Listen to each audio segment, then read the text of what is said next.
l'Église chrétienne Maranatha est présente dans des nations de tous les continents de la planète. Des églises des pays dans les trois Amériques, Europe, Afrique et Océanie, connectées par la même doctrine, par la direction du Saint-Esprit de Dieu et unies par la parole vivante.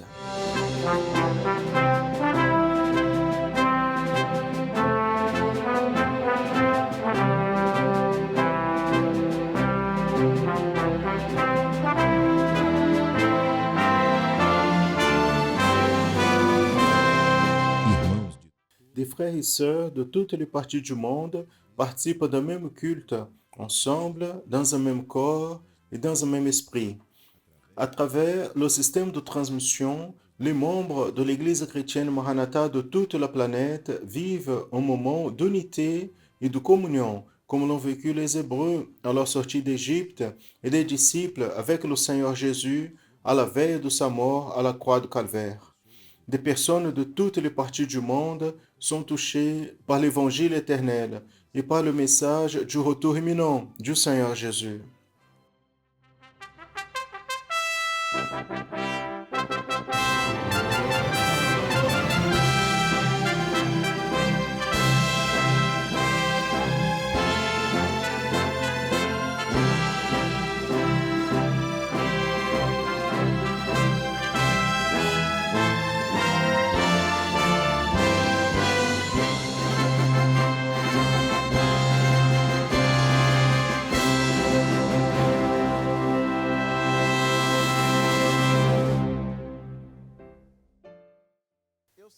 Je salue à tous dans la paix du Seigneur Jésus. Nous sommes l'Église chrétienne Maranatha et nous commençons maintenant une édition de plus de la programmation en annonçant l'Évangile éternel. Soyez bienvenus à cette programmation qui est préparée avec tout le soin, spécialement pour vous et pour toute votre famille. La programmation en annonçant l'Évangile éternel est chaque fois grandit, chaque fois plus en audience et l'intérêt de tous qui nous assistent, si bien par la télé comme par le canal de l'Église chrétienne Maranatha sur YouTube. À travers nos divers volets, parties de ce programme, beaucoup de personnes nous disent qu'ils sont bénis par le Seigneur Dieu et ont accès à des contenus bibliques doctrinaires.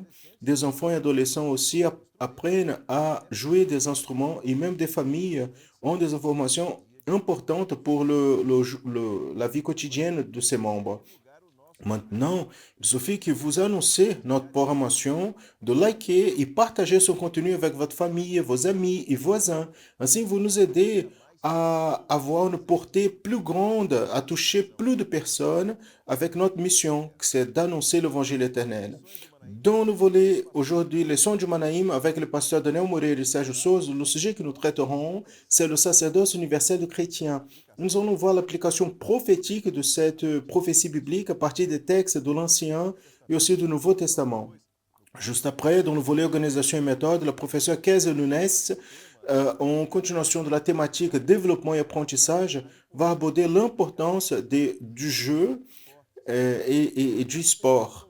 Dans le volet parfaite louange, la professeure Laïs Figueras va commencer une nouvelle louange, ma joie, maintenant pour le clavier. Et dans l'étude pour les enfants intermédiaires et adolescents, le professeur Laetitia Lirio parlera sur le sacerdoce et l'autel des holocaustes. Assistez maintenant le volet Les sons du Manaïm.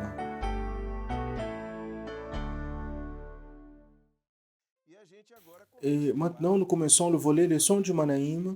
Et ce volet qui a une grande importance dans la formation parce que c'est en lui que nous abordons les sujets doctrinaires, les thématiques doctrinaires, sur tout ce qui est traité dans l'école biblique dominicale de l'Église chrétienne Maranatha.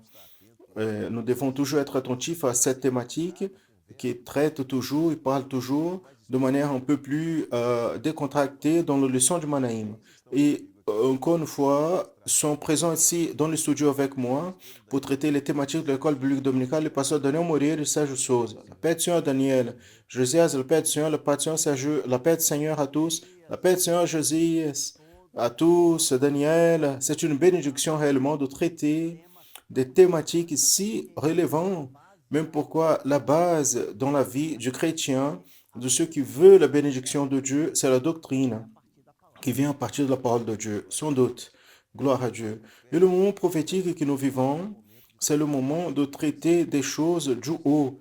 Jésus, il va revenir à n'importe quel moment. Il est vrai, il est aux portes et il attend. Et nous devons ainsi être attentifs et que nous soyons déjà prêts pour le retour de Jésus. Sergio a parlé ici sur la question de la doctrine. Il y a un verset dans la parole qui dit, voici le chemin, marchez en lui. Donc, marcher dans le chemin qui est Jésus, ça c'est le chemin, le salut. Maintenant, marcher dans le chemin, c'est à travers de la doctrine.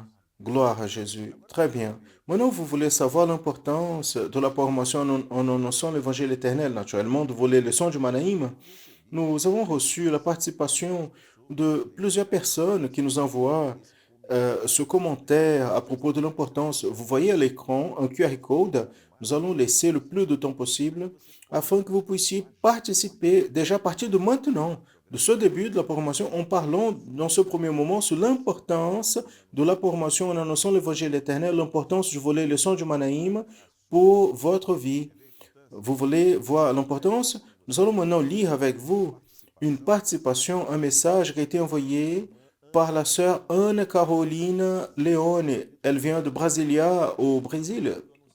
Elle nous parle sur l'importance de la notion de l'évangile éternel. Elle dit, le volet leçon du Manaïm est la portion qui complète et renforce les compréhensions doctrinaires si importantes pour ce moment prophétique que nous vivons, jusqu'à le glorieux retour du Seigneur Jésus. C'est ce qui dit Anne Carolina Leoni de Brasilia, district fédéral.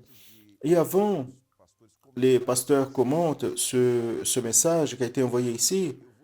Je veux reprendre. Le QR code est à l'écran. Vous pouvez pointer l'appareil photo de votre smartphone. Vous allez être redirigé vers un message WhatsApp. Et là, à travers WhatsApp, vous nous envoyez. Dites-nous quelle est l'importance de leçon du Manaïm, quelle est l'importance de la promotion de votre vie, la vie de votre famille. Ça, c'est une promotion pour toute votre famille. Et ce que la sœur a dit ici, c'est ce que nous avons parlé au début, n'est-ce pas? Oui, elle complète de certaine manière ce que nous avons dit et elle utilise une expression intéressante, une qui est la portion, c'est-à-dire la nourriture, ce qui complète exactement parce que quand on parle à l'Ancien Testament, à l'époque de Moïse, de la sortie du peuple d'Égypte dans le désert, la nourriture donnée par Dieu était tous les jours. Jésus est venu après comme le pain de la vie, l'eau que désaltère la soif de l'âme, de leur doctrine qui entre dans la parole de Dieu, c'est cette portion. Cela, c'est un moment vivant, n'est-ce pas, Daniel? Sans doute. Ce retour, ce feedback de ceux qui entendent, participent, assistent à la formation, c'est très important. Parce que nous savons qu'on est dans le bon chemin. Parce que tout ce que nous abordons ici, nous parlons, c'est tout basé dans la parole de Dieu, sous la parole de Dieu.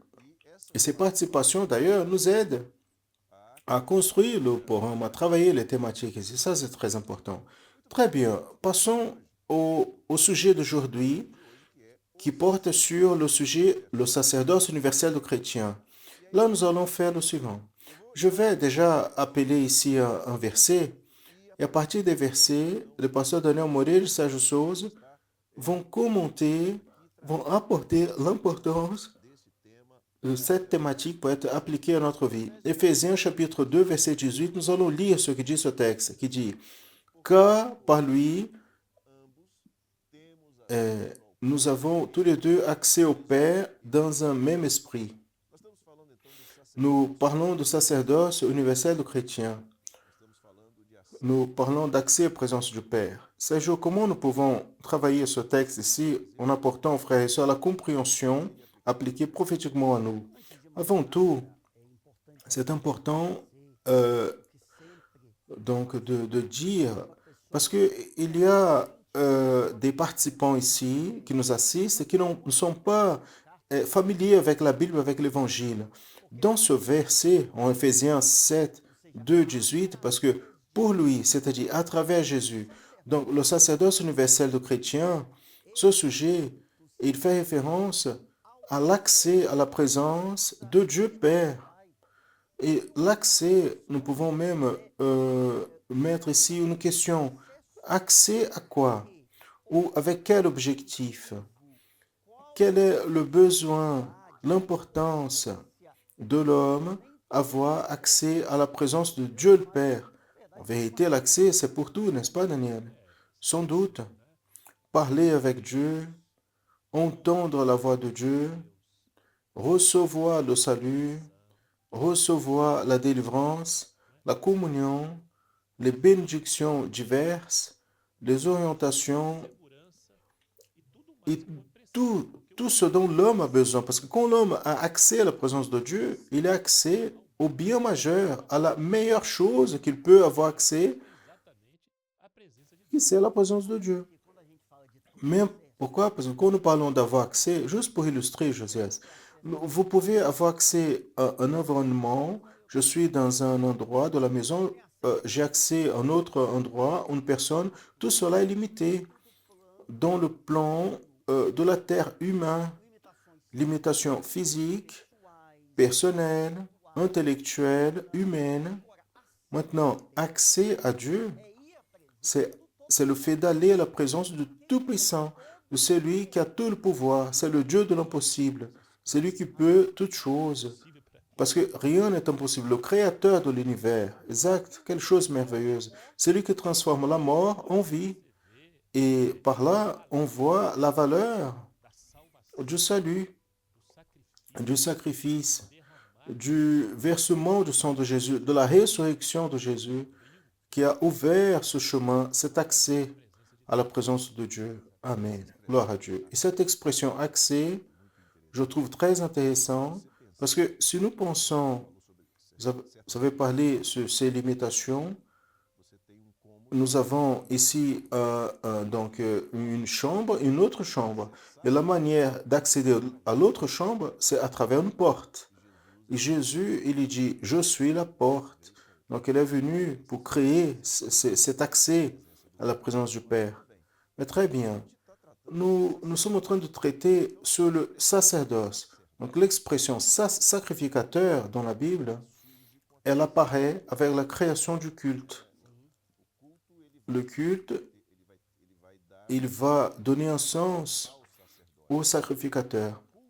Et le culte a été institué, ce que nous appelons le culte lévitique, l'Ancien Testament, quand le peuple d'Israël a quitté l'Égypte, de l'esclavage de l'Égypte vers la terre promise. Et dans ce parcours, Dieu dit, je veux que ce soit fait le culte. Et là, il établit les éléments pour le culte. Donc, nous allons lire un texte ici afin que vous puissiez présenter cette association entre ce sacrificateur de l'Ancien Testament et cette expression, le sacerdoce universel de chrétien, qui est la thématique de notre volet d'aujourd'hui, dans Exode 25, 9, qui nous dit, selon tout ce que je t'ai montré, pour le modèle du tabernacle et pour le modèle de tous ces vases, ainsi même tu le feras. Donc ce tabernacle que Dieu a institué exactement dans cette période, afin que le culte soit fait en lui. Il était le temple mobile, appelé la tente de la congrégation. Même pourquoi? Parce que il était en voyage, donc il devait monter et démonter rapidement. Dans ce contexte, nous avons le tabernacle. Il existe deux aspects que nous travaillons toujours, l'historique et le prophétique. Puisque nous pouvons commencer à parler ici, pour ceux qui nous assistent, Daniel, à propos de ce sujet du tabernacle, en associant avec la thématique que nous abordons. L'histoire autour du tabernacle, elle est très belle, extraordinaire. Le tabernacle était l'endroit utilisé à l'Ancien Testament afin que le peuple d'Israël puisse avoir accès, puisse arriver à la présence de Dieu et puisse avoir ses péchés pardonnés et les prières et les demandes répondues. Ce qui se donnait par l'intermédiation du sacrificateur.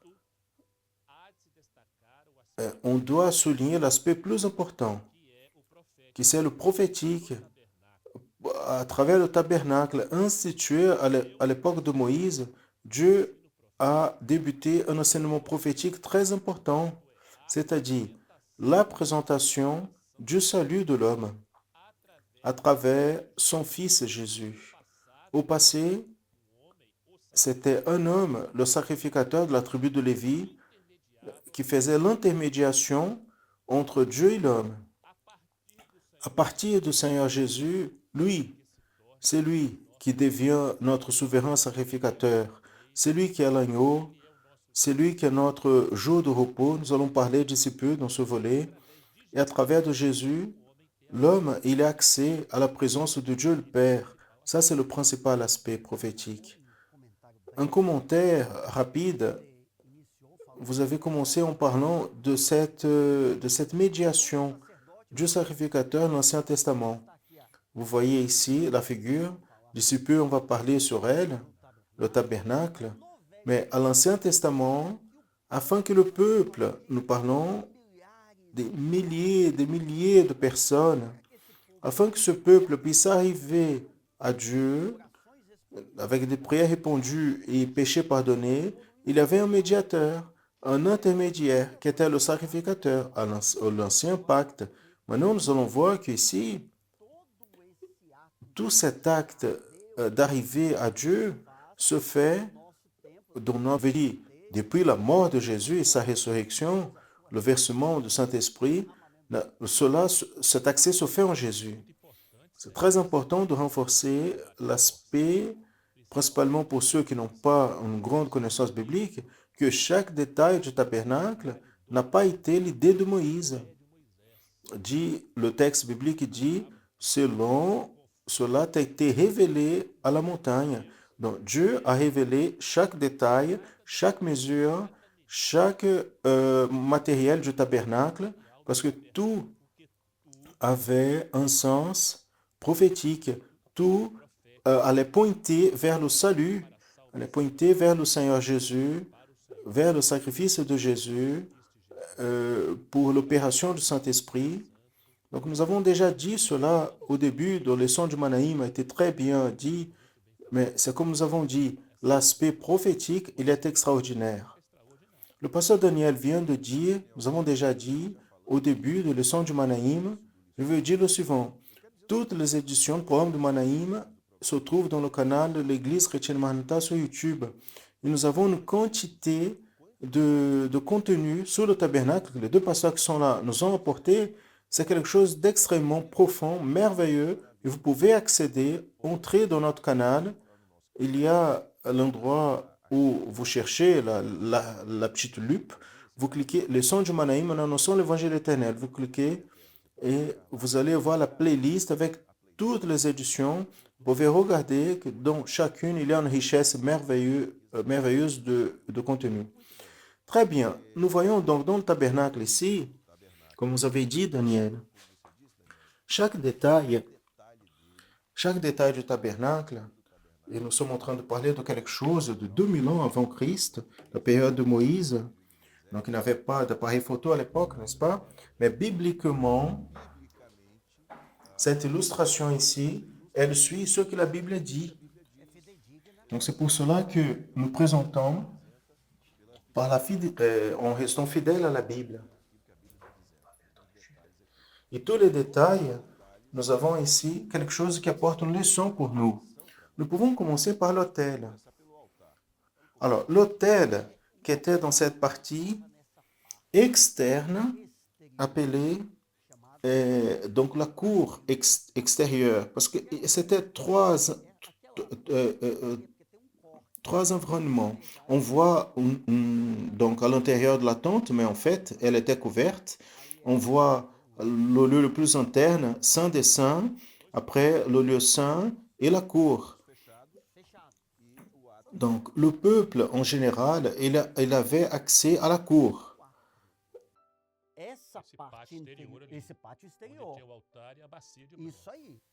Et cette cour externe où il y avait l'autel et la bassine de bronze.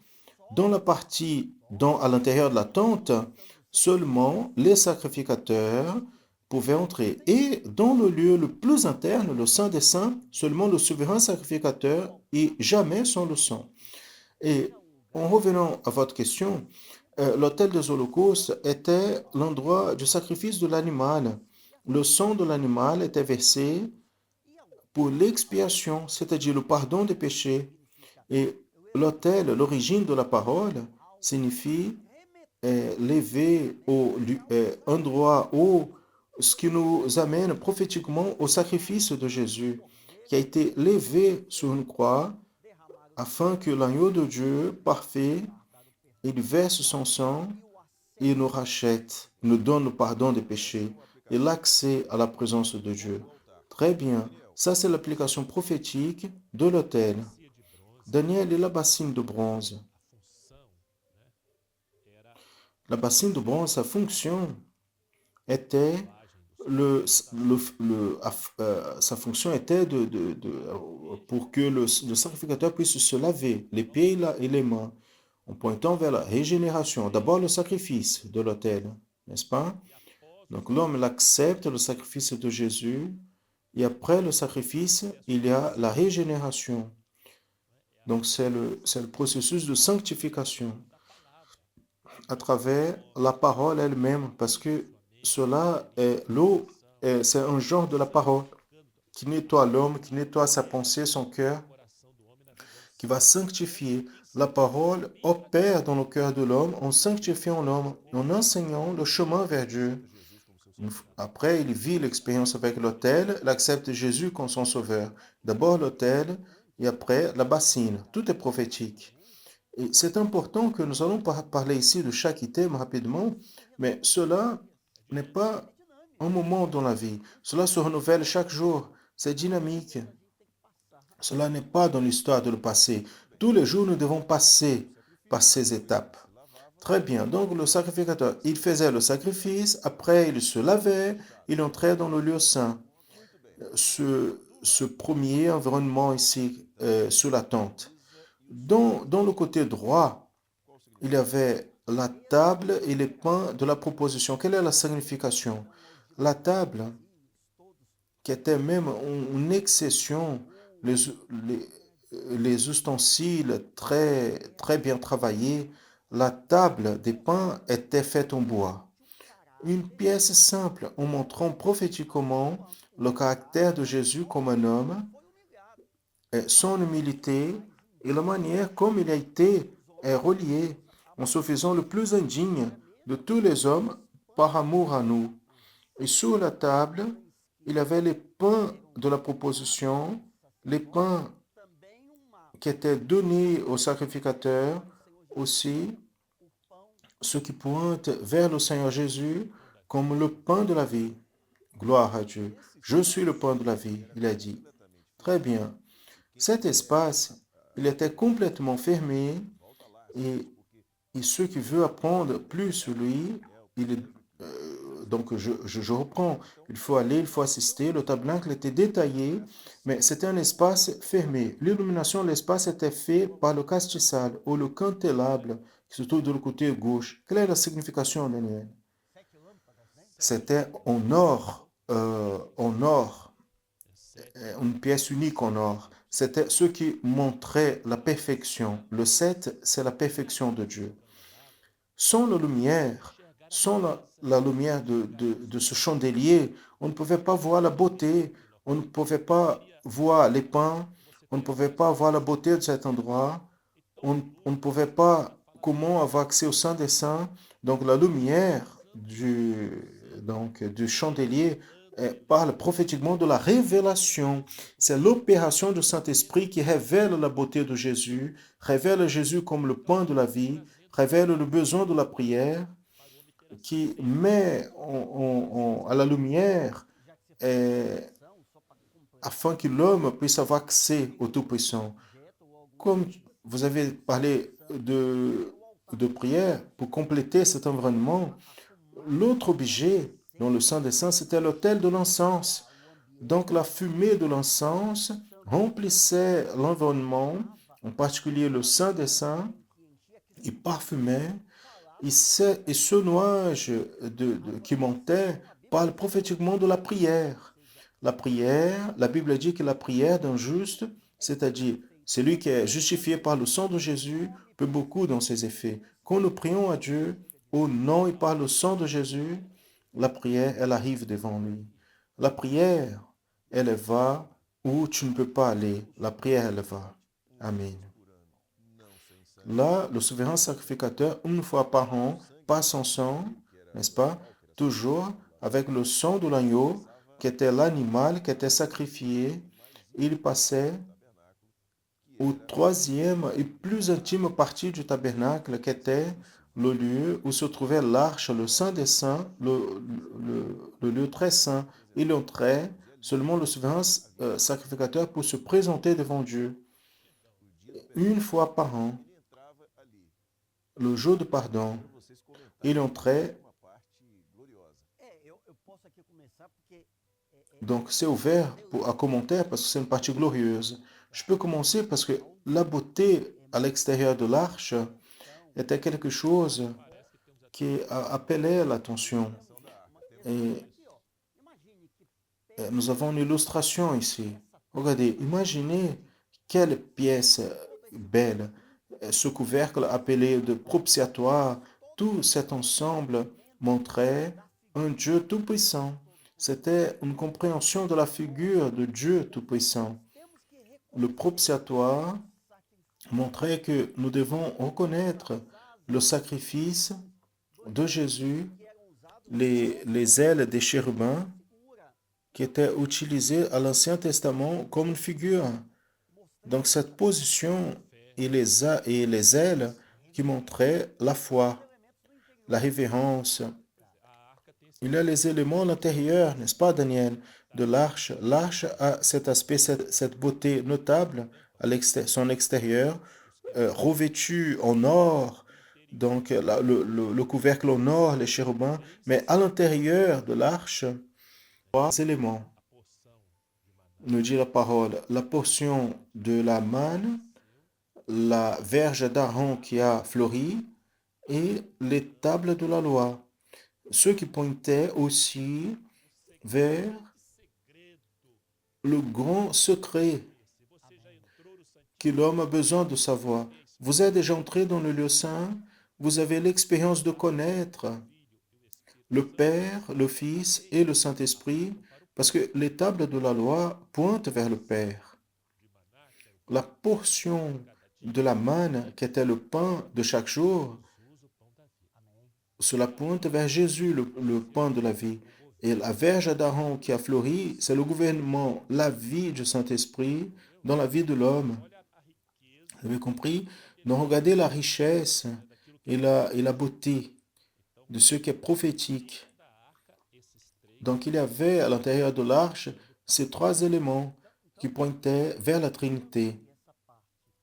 Donc en renfermant ici cette partie, au passé, le peuple avait besoin de tout ce parcours, le souverain sacrificateur une fois par an, dans le dernier environnement, mais aujourd'hui, par Jésus, à travers Jésus, nous avons accès à Dieu le Père.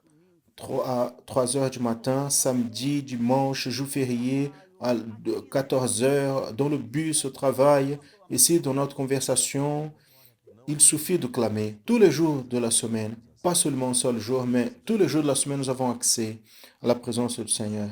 C'est important de dire, le souverain sacrificateur, il pouvait entrer une fois par an, entrer dans cet environnement appelé Saint des Saints, non sans sang. Aujourd'hui, à travers du sang de Jésus, qui est l'agneau de Dieu, ce que le pasteur Saint-Jean a dit, vous n'entrez pas seulement une seule fois par an. Vous pouvez entrer à chaque moment, à chaque instant. Nous n'avons pas de mérite pour cela. Nous ne méritons pas. Mais c'est à travers du sacrifice du sang de Jésus, l'homme, il a aujourd'hui accès à Dieu dans un moment où il a besoin. Il peut entrer dans la présence de Dieu. Alors, notre temps est déjà bien avancé, mais nous allons voir cette application ici du sacrificateur maintenant au Nouveau Testament. Nous sommes à l'Ancien Testament, l'institution du culte, le culte lévitique, le culte de la loi, dans le tabernacle, mais maintenant nous allons apporter quelques textes dans le Nouveau Testament afin que vous puissiez commenter ici. D'abord se trouve dans la lettre aux Hébreux, chapitre 10, versets 19 et 20, qui parle sur ce que vous parlez ici. Résume bien. En ayant donc, frères, de l'audace pour entrer dans le sanctuaire, qui est le Saint des Saints, par le sang de Jésus, par le nouveau et vivant chemin qu'il nous a consacré par le voile, c'est-à-dire par sa chair. Vous voulez faire un commentaire? Alors, cela a été déjà dit, mais quel salut afin que l'homme puisse aller à la présence de Dieu, avoir le salut, le rachat de notre âme, le droit à la vie éternelle, cela n'est pas seulement un acte, c'est un processus, c'est une forme de vie. Et afin de voir cette vie en Jésus, il est nécessaire d'exercer ce sacerdoce universel qui est montré ici dans la lettre aux Hébreux, tout le temps, tous les jours, à chaque instant. J'aime bien parler, j'ai déjà dit, je vais dire audace. Ce n'est pas n'importe quelle manière. Audace parce que nous ne méritons pas. Je n'ai pas le mérite, vous n'avez pas le mérite. Mais nous pouvons entrer, euh, confier dans l'audace, confier en Jésus, dans le sacrifice du Seigneur Jésus, dans le sang de Jésus. Amen. Je vais appeler un autre texte ici parce que tout cela est un gros mystère. D'ailleurs, le culte à l'intérieur du tabernacle, pour celui qui était à l'extérieur, c'était un mystère. Juste les sacrificateurs entraient dans le lieu saint et le souverain sacrificateur dans le Saint des Saints une fois par an avec le sang, comme vous avez dit ici.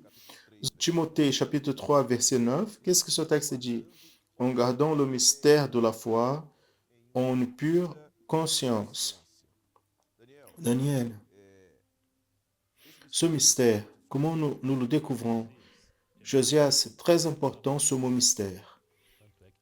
C'est bien que Paul, il écrit à Timothée et il écrit le mystère de la foi. L'évangile sans mystère n'est pas évangile. Le mystère, c'est-à-dire le prophétique, il est nécessaire de le découvrir et seulement le Saint-Esprit peut révéler ce mystère. Donc c'est le mystère de la foi. C'est ce que seulement le Saint-Esprit peut montrer à l'homme. Même pourquoi la foi comme un mystère, c'est ce qui vient du haut de Dieu. Ce n'est pas une foi rationnelle, humaine, théorique, appuyée sur des valeurs de cette vie. C'est une opération qui vient du haut. C'est pour cela qu'elle est un mystère de la foi que nous avons commencé à vivre et découvrir depuis la première expérience de salut. Il est nécessaire de vivre dans cette intimité avec Dieu en découvrant, en réaffirmant la découverte du mystère. Vous avez dit que le Seigneur Jésus, il prend ce rôle de médiateur. Nous allons lire un texte qui parle sur cela, 1 Timothée chapitre 5, qui est très clair et direct. Car il y a un seul Dieu et un seul médiateur entre Dieu et les hommes, Jésus-Christ, homme. Donc, il prend ce rôle de sacrificateur. Je vais appeler un autre texte ici. Il parle sur le sang de Jésus dans le sacerdoce universel chrétien, qui se trouve en Matthieu 27, 51, qui dit « Et voici le voile du temple s'est déchiré en deux, de haut en bas, et la terre a tremblé, et les pierres ont été fondues. » Cela s'est passé quand Jésus a été mort à la croix. Nous avons une figure de ce voile. Regardez, le rideau qui couvrait, qui séparait.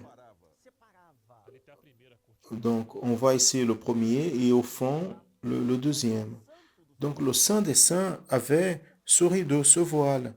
Quand Jésus mort à la croix, le voile, il est déchiré du haut en bas. En d'autres mots, par maintenant vous pouvez entrer dans ma présence, vivant le sacerdoce universel.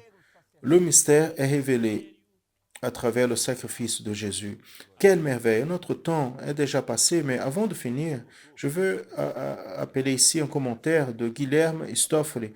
Il est de Barra de San Francisco, dans l'état du Espírito Santo. Il dit, le sacrificateur dans l'Ancien Testament avait besoin d'un jour, le temple et du sacrifice, c'est-à-dire la victime. Prophétiquement, notre sacerdoce nous a été otorgués par le Seigneur Jésus, car il est notre jour éternel de repos, notre sacrifice parfait, notre cœur consacré à Dieu par le baptême dans le Saint-Esprit, prophétiquement figuré dans le versement du sang du Seigneur Jésus. C'est la participation de Guilherme à l'état de Espírito Santo au Brésil. Encore une fois, je veux vous dire que vous voyez un QR code. Et à travers ce QR code, vous pouvez participer au prochain programme. Le prochain programme, nous allons parler sur le salut par la grâce, par le moyen de la foi. Donc, si vous pointez l'appareil photo de votre smartphone vers ce code, vous allez voir un texte, une question qui sera sur WhatsApp et vous pouvez envoyer votre contribution et nous aider d'ailleurs à préparer le prochain programme. Mes bien-aimés, notre temps est terminé. Nous pourrions parler toute une journée, mais parler de bonnes choses, c'est comme ça, n'est-ce pas? C'est merveilleux. Daniel, merci beaucoup de votre présence. Josias, merci. La paix du Seigneur, Sergio. La paix du Seigneur, Josias. Paix du Seigneur, bien-aimé. Sergio, est très bien de vous avoir avec nous. Amen. Gloire à Dieu. La paix du Seigneur Jésus à tous. Maintenant, vous assistez le volet organisation et méthode. Et dans ce volet, la professeure Kezia Nunes va parler sur le développement et l'apprentissage. L'organisation et méthode aborde toujours cette thématique. Elle va aujourd'hui apporter l'importance des jeux, de la pratique des sports. Continuez à regarder la formation en annonçant l'évangile éternel.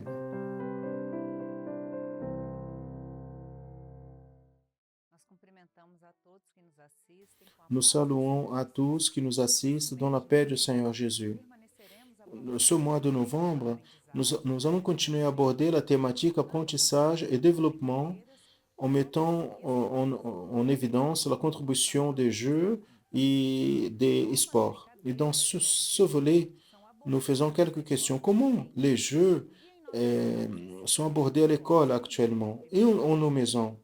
En répondant à la première question, les jeux et sports sont des contenus qui font partie du programme scolaire dans le composant éducation physique. Ce contenu du programme intègre la culture corporelle. Et comme nous voyons dans ce volet, cette illustration ici, donc concerne les jeux, les danses, les luttes, les gymnastiques et jeux. Chacun avec ses règles, organisation et évolution. Ça, c'est une des possibilités de présenter ces contenus. Et les différences entre eux. Par rapport à cela, il n'y a pas un consensus.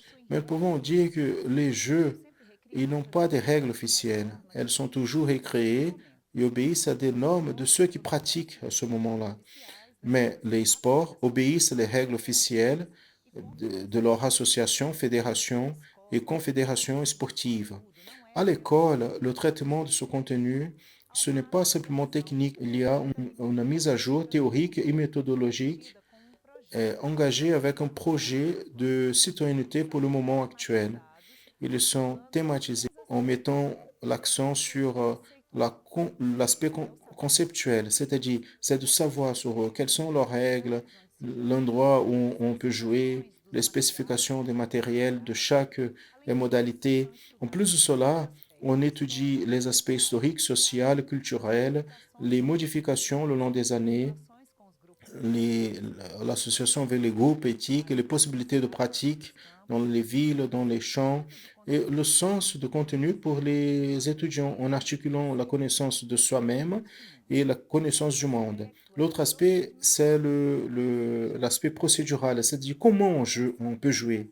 C'est le savoir-faire, comment je fais, comment je jette la balle au basketball, au handball, quelles sont les stratégies des jeux. L'autre aspect, c'est concerne l'attitude. Quelle est la posture des élèves devant le jeu? Cela concerne l'engagement avec l'activité, l'aspect collaboratif avec l'équipe, le respect vers l'équipe opposante. En plus de cela, nous enseigne comment comprendre la beauté des différentes fonctions d'être un joueur, un spectateur, un supporter, un arbitre, de prendre ce rôle comme un loisir ou comme un métier dans d'autres aspects. L'autre élément, c'est l'esthétique, c'est-à-dire vous aimez cette activité, cela vous fait plaisir Donc, cela traite aussi des utilisations et appropriations qui peuvent être faites au-delà de l'école, en pensant de contributions pour le loisir et pour la santé. Cela veut dire que il n'y a pas un engagement de l'école avec une compétition démodérée, et un enseignement seulement technique ou une comparaison, une classification entre les meilleurs et les pires dans d'autres modalités, mais une formation pour la citoyenneté qui met en valeur les différentes thématiques. Et chez nous, comment les jeux, et le sport est traité? Nous n'avons pas besoin d'être spécialistes pour jouer.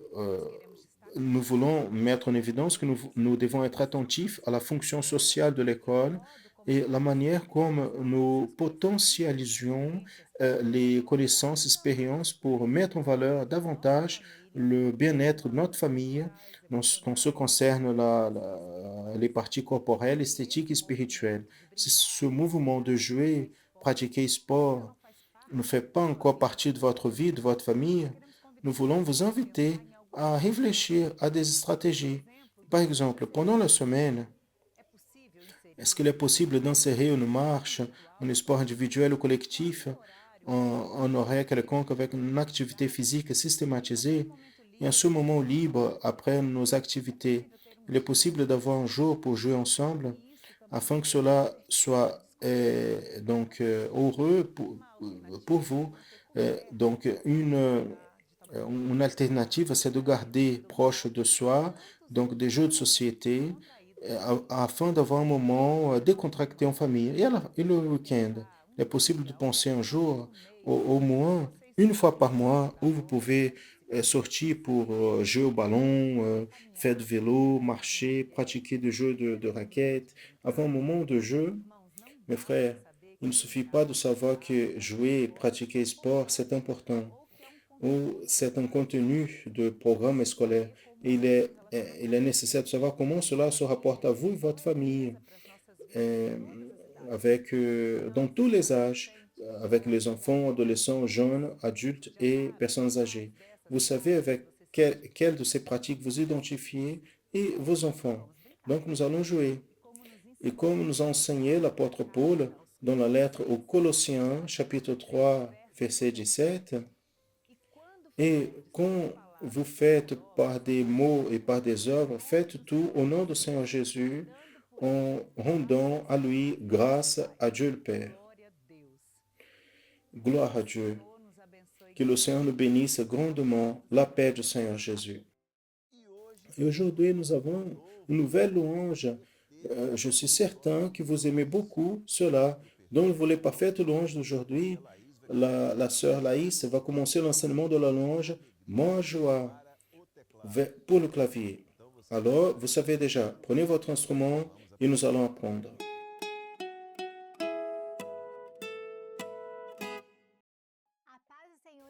La paix du Seigneur, mes frères, enfants et adolescents, nous sommes très heureux pour cette opportunité d'être ici une journée de plus. Et aujourd'hui, la louange que nous allons apprendre, c'est la louange Ma joie.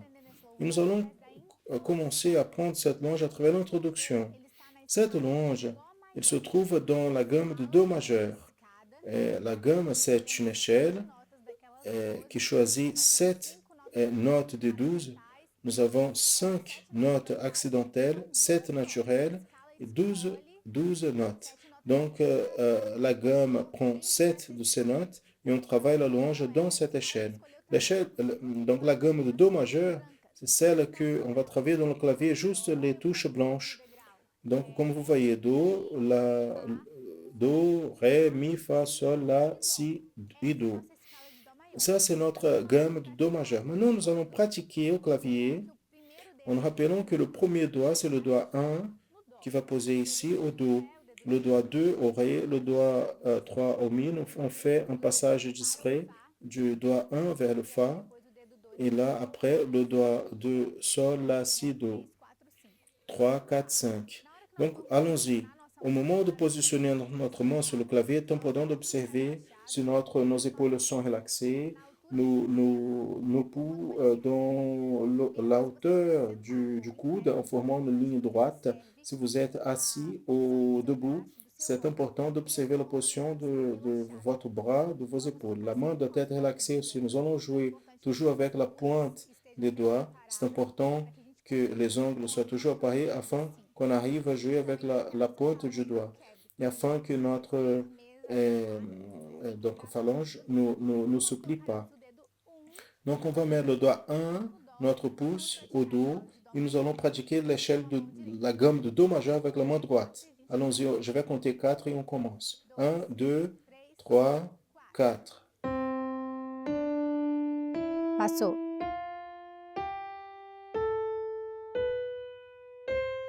Desceu.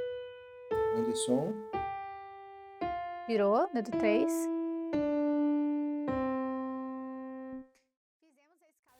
Nous avons fait la gamme de Do majeur avec la main droite. Vous pouvez pratiquer chez vous combien de fois vous voulez, en appelant toujours la posture, la main, le bras.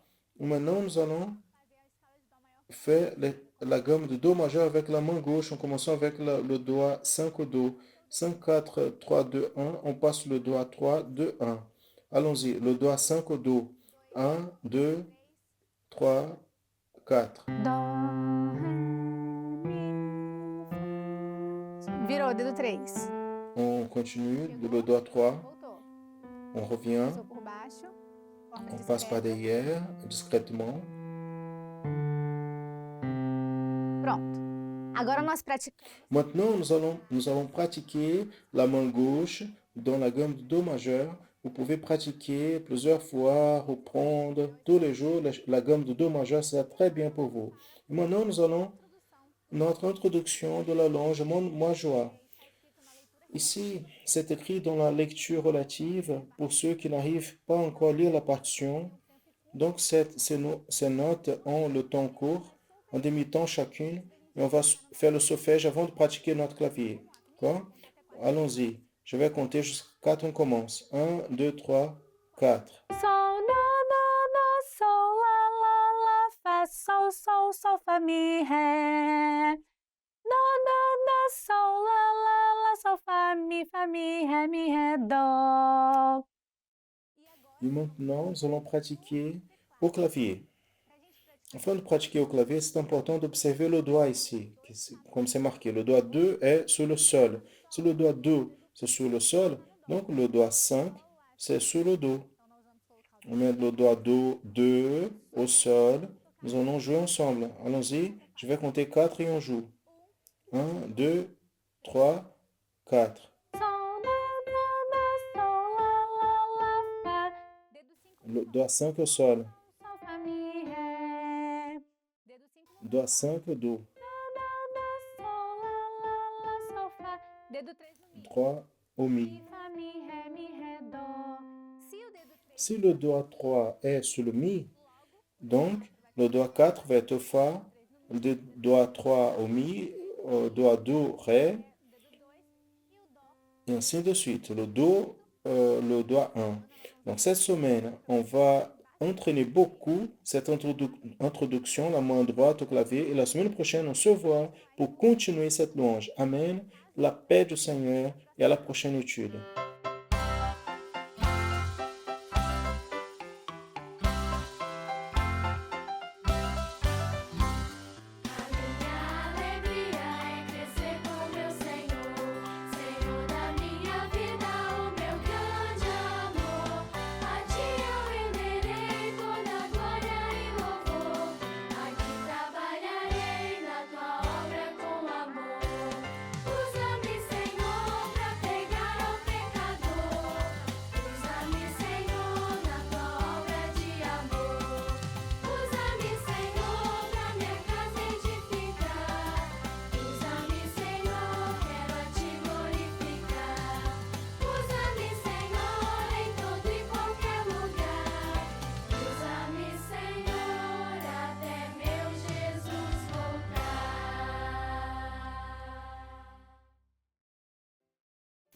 La Bible nous enseigne que le culte de l'Ancien Testament, il avait une personne très importante, le souverain sacrificateur. Il entrait dans le Saint des Saints seulement une fois par an pour se présenter devant Dieu.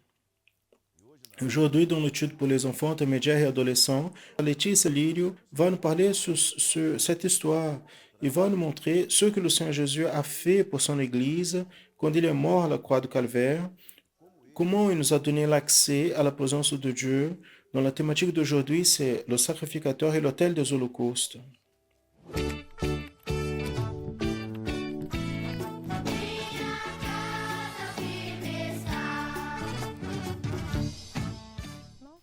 Nous saluons à tous, spécialement les enfants intermédiaires et adolescents, dans la paix du Seigneur Jésus. Dans l'étude d'aujourd'hui, nous parlerons sur le sacrificateur et l'autel des holocaustes. Nous allons voir comment le sacrificateur il agissait afin que le peuple d'Israël puisse avoir ses péchés pardonnés. Nous allons voir qu'est-ce que cela représente pour nous dans les jours d'aujourd'hui. Pour cela, nous allons lire le texte de la parole de Dieu qui se trouve projeté dans le diapositif. Ainsi nous dit la parole du Seigneur. En ayant donc, frères, de l'audace pour entrer dans le sanctuaire par le sang de Jésus, par le nouveau et vivant chemin qui nous a consacrés, par le voile, c'est-à-dire par sa chair. Lettre aux Hébreux, chapitre 10, versets 19 à 20. Quand le peuple d'Israël a été délivré de l'esclavage en Égypte, ils ont marché plusieurs années par le désert jusqu'à la terre promise. Dans cette période, Dieu a dit à Moïse qu'il devrait construire le tabernacle à l'endroit où il y aurait le culte au Seigneur. Et plus tard, le tabernacle a été remplacé par le temple à Jérusalem. Mais la manière de culte est restée la même, parce que c'était Dieu qui avait révélé toutes choses. Le Seigneur avait choisi la tribu de Lévi, spécialement de la descendance d'Aaron, le frère de Moïse, pour prendre soin des choses saintes pour la réalisation du culte. Ils étaient appelés sacrificateurs et souverains sacrificateurs. Le sacrificateur et souverain sacrificateur étaient intermédiaires entre le peuple et Dieu. Cela signifiait que personne arrivait au Seigneur sans passer avant par le sacrificateur. Et quand la personne arrivait au tabernacle ou au temple, la première chose qu'elle voyait, c'était le sacrificateur ensemble avec l'autel des holocaustes. À quoi servait l'autel des holocaustes? L'autel était un endroit où le peuple venait pour demander à Dieu pardon pour leurs péchés. Se passait comme ça. Quand quelqu'un du peuple péchait, il se repentait de cette erreur et il apportait un animal jusqu'au sacrificateur. Ainsi, là, il confessait ses péchés. Et le sacrificateur, il sacrifiait cet animal sur l'autel des holocaustes. Et de cette manière, la personne avait ses péchés pardonnés. Mais pourquoi donc Dieu il a révélé que cette action serait nécessaire? Vous savez pourquoi? Parce que chaque animal sacrifié pointait prophétiquement vers le sacrifice de Jésus à la croix du Calvaire. Jésus, il est mort, il a donné sa vie, il a versé son sang pour le pardon de nos péchés. Il est l'agneau de Dieu qui ôte le péché du monde. Quand Jésus a donné sa vie pour nous, il nous a ouvert un nouveau et vivant chemin, une nouvelle manière de nous arriver à Dieu. Maintenant, il n'est plus nécessaire d'avoir un sacrificateur humain pour faire l'intermédiaire entre nous et le Seigneur, mais Jésus, notre médiateur, c'est lui qui nous relie au Père.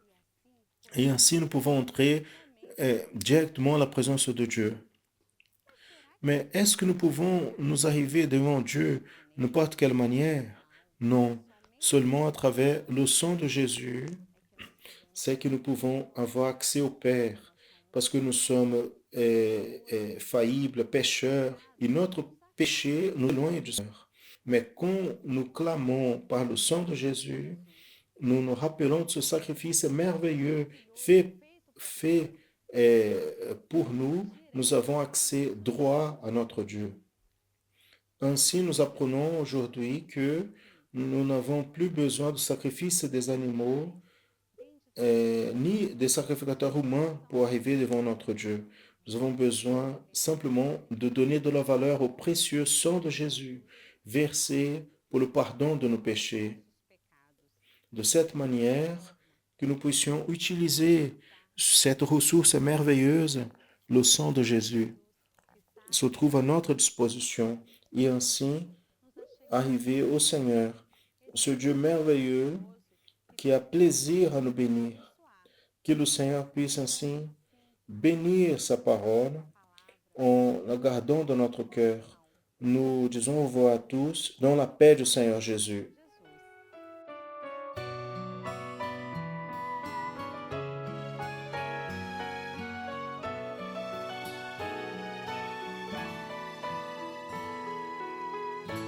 É teu sangue, meu Senhor Jesus,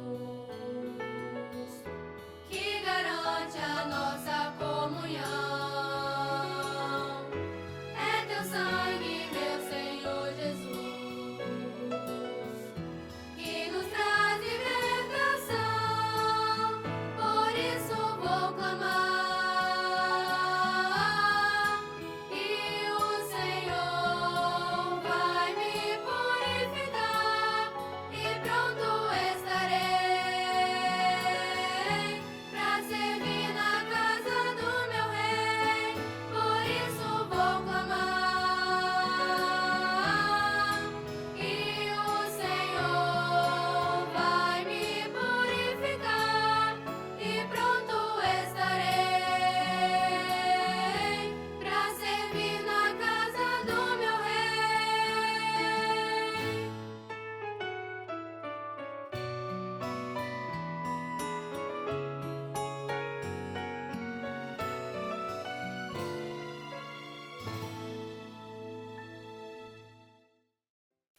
Vous connaissez le projet d'assistance spirituelle de l'Église chrétienne Maranatha? Des dizaines, des milliers de personnes ont déjà utilisé cette ressource complètement gratuite, seulement en faisant un appel. Vous pouvez appeler quand vous voulez pour ce numéro qui apparaît à l'écran 0800 707 376.